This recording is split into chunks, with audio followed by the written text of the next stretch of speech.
আসসালামু আলাইকুম বন্ধুরা, আজকে চলে আসলাম আরেকটা রেসিপি নিয়ে। আজকে দেখাবো চিকেন চাপ তৈরি করতে হয় কীভাবে সেটাই। তো আমি এখানে 2টা চিকেনের লেগ পিস ভালোভাবে ধুয়ে নিয়েছি। তো এখন আমি চিকেনের সাথে অ্যাড করে দিয়েছি পরিমাণ মতো লবণ, 1 চা চামচ টমেটো সস, 1 চা চামচ রসুন বাটা, 1 চা চামচ পেঁয়াজ বাটা, 1 চা চামচ আদা বাটা এবং পরিমাণ মতো মরিচের গুঁড়া, পরিমাণ মতো মশলার গুঁড়া। আরও অ্যাড করে দিয়েছি 1 পিস লেবুর রস। তো সবগুলো উপকরণ দিয়ে আমি ভালোভাবে চিকেনগুলোকে মেখে নিচ্ছি। তো চিকেনগুলোকে ভালোভাবে মেখে নেওয়ার পরে আমি এগুলোকে প্রায় 20 মিনিটের জন্য রেস্টে রেখে দিব।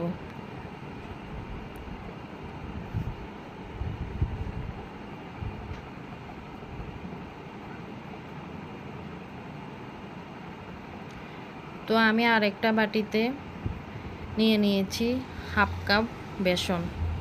তো বেসনের সাথে আমি অ্যাড করে দিয়েছি পরিমাণ মতো লবণ, আরও অ্যাড করে দিয়েছি সামান্য পরিমাণে মরিচের গুঁড়া, সামান্য পরিমাণে মশলার গুঁড়া।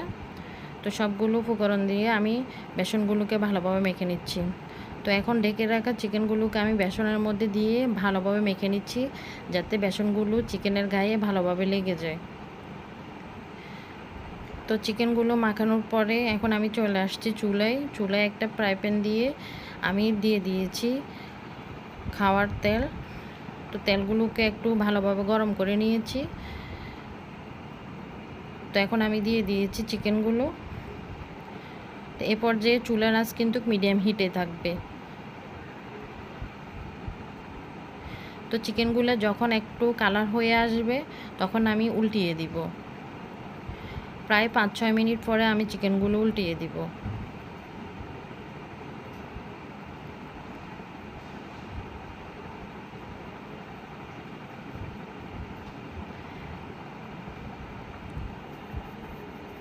তো এভাবে আমি প্রায় 4-5 বারের মতো উল্টিয়ে দিয়েছি।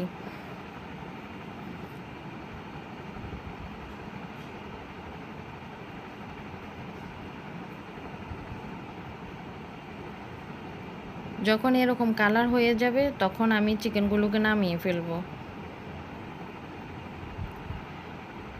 তো দেখুন হয়ে গেছে আমার চিকেন চাপ।